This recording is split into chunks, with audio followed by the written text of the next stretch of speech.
What's good, YouTube? It's your boy JusticeXFalls. We back at it again with another video. Today we're looking at the shrinking of the PS5.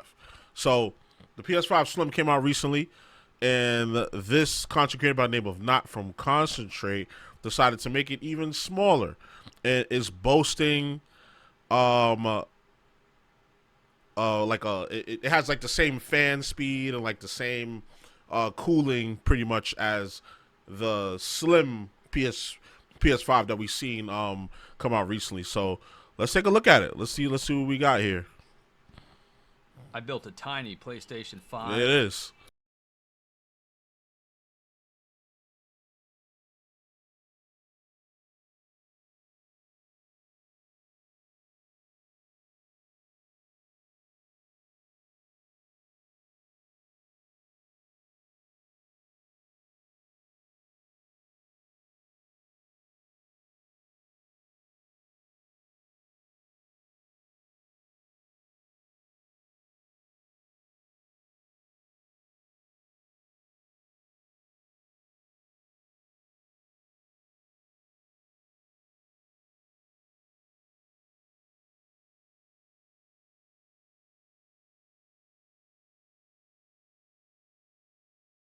It's the latest revision of the PlayStation 5. The new slimmer models Come on, are Eric. 30% slimmer and have the same ridiculous design that we've all learned to love. The digital version can be upgraded with a disk drive that'll be sold separately. When I first heard rumors about the detachable disk drive earlier this year, I hoped that Sony would make the disk drive external and design the case to be, well, smaller. I'm disappointed that Sony didn't live up to my expectations, so I decided to do it myself.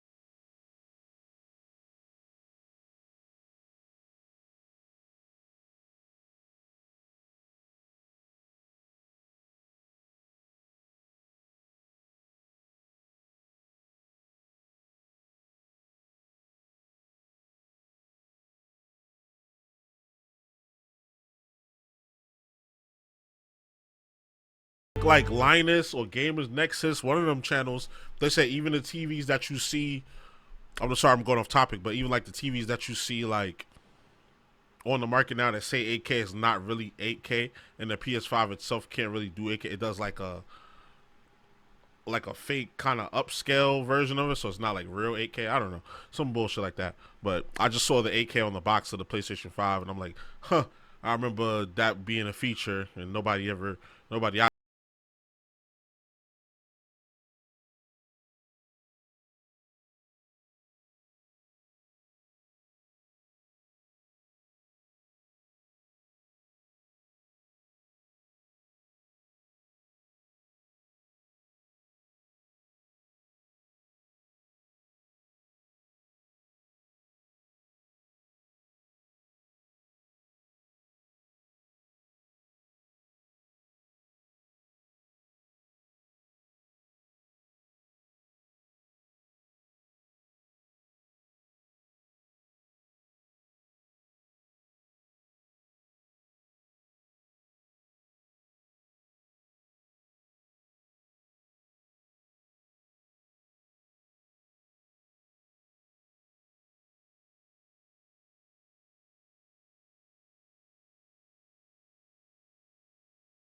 That's more than a 60% reduction in size.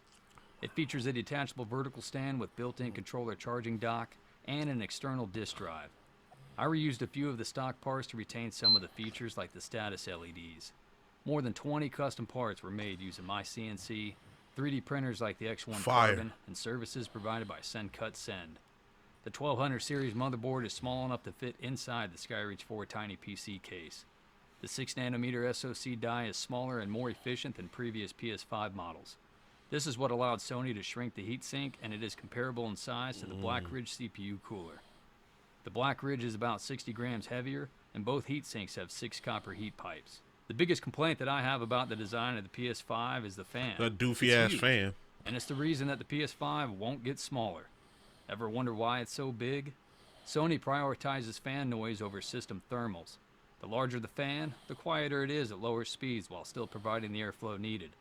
The PS5 fan is restricted to about 30. Oh, so that explains why the PS4 and the PS4 Pro was so loud and ghetto. Like, I was like, yo, this shit sound like a jet about to take off. Like, especially like towards the end, like when you're playing more higher end games. I remember this is before I started streaming, and I think it was before I started making content too. Like in prior to 2020, I was playing Ghost of Tsushima, and I was playing Spider-Man, and my PS4 Pro was fighting for its life, yo. Like that shit was crazy.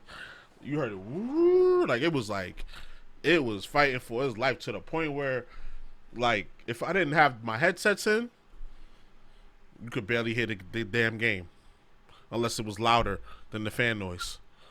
Percent of its full potential, and the speed is determined by the system wattage. 1 speed for idle and 1 speed for load. Since I'm using a Noctua 120mm fan, I have to use a separate fan speed controller. The stock PS5 fan is large enough to provide the airflow needed while keeping noise at a minimum when operating at less than 30%, but the Noctua 120mm fan cannot. The PS5 sandwiches the motherboard between 2 thin aluminum and stainless steel plates. I improved it by making the plates thicker and with more surface area. Yeah, you can see that. Black Ridge is built directly into the heatsink plates. I also made a custom fan shroud to separate airflow between the intake and exhaust. Fire. The Black Ridge cooler mounts directly to the SoC die using liquid metal, just like the stock PS5 heatsink. Nice. Sony's application of liquid metal is sloppy and excessive, and is a perfect example of how not to apply liquid metal. It actually reduces the performance of the material when too much is used. I replaced the power supply with the smaller HDPlex 250 watt GAN power supply, and I removed the slotted pin-style power connector on the motherboard with cables that plug into the HDPlex. I finished it with a GX16 power connector and a custom sleeve cable. The 3D bezel was machined with light diffusing acrylic and carbon fiber. It contains the power and eject button PCB, the LED PCB, and has cutouts for the front panel USB ports. I used this 2230 M.2 SSD from Team Group. There isn't enough space for a standard 2280 M.2 SSD without using a riser cable. Intended for small devices, this tiny M.2 SSD fits perfectly. I 3D printed a bracket using brass-threaded inserts with room for up to a 2242 M.2 SSD. The vertical stand is made from 3 parts. The sky cradle was machined from acrylic, the controller charging dock was 3D printed, and the support plate was cut from thick aluminum. I really love how it turned out, and it even charges the controllers when the system is off, since it's that's fire on the HDPlex. The vertical stand can be quickly attached or removed from the case when needed with these magnetic 2-pin pogo connectors. I sacrificed a Sony PS5 charging dock for the components, particularly the spring-loaded charging connectors. It took a lot of prototypes, but thankfully I was able to make them quickly and easily with the Bamboo Lab X1 Carbon. You might think that making the disk drive external is as easy as extending the data and power cables, but it's a little more complicated. There are 2 parts to the stock PS5 disk drive: the disk drive motherboard and the disk drive assembly. The disk drive motherboard is paired to the PS5 motherboard. It cannot be swapped between different systems. You can replace a disk drive assembly if any parts break and the disk drive motherboard is still functional. But if the disk drive motherboard fails, your only option is to send the entire system back to Sony for repair. Jeez. The PS5 will power on and play digital But games. I get it for, like, you know, because a lot of these companies be getting hacked.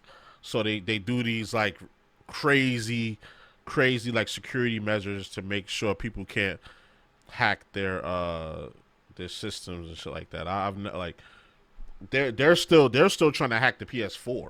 like as far as like to get it, like because mostly it's for emulators and homebrew. They're just now getting to a point where the PS4 can be hacked. Games without the disk drive attached, but you won't be able to install system software updates or play games that you want on disk without it. In order for the external disk drive to work, it can only be plugged in or unplugged when the system is off. Sony must have known that someone would try this, because extending the data cable wouldn't work if the resistance was more than 0.5 ohms. I originally wanted to use a single DB25 cable for the data and power. I even made a few custom cables, but they didn't work since the resistance was too high.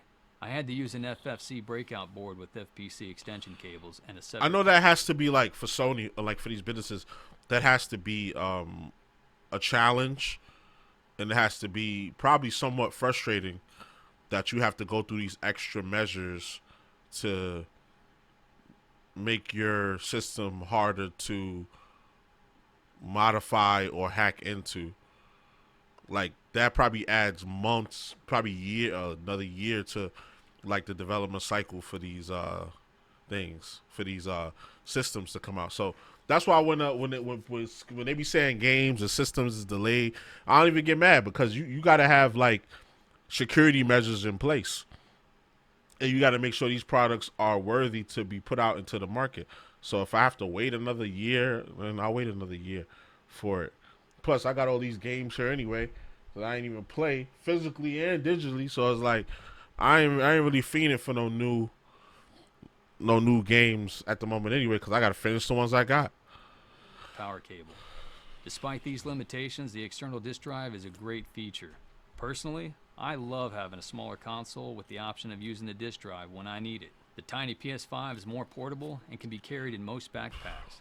It fits into more entertainment cabinet setups and blends into my personal style more than the looming binder profile of the stock PS5.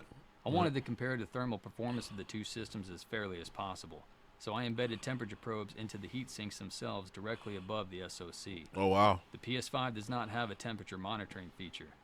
I did my best to place the probes in a similar location relative to the SoC on the heatsink cold plate.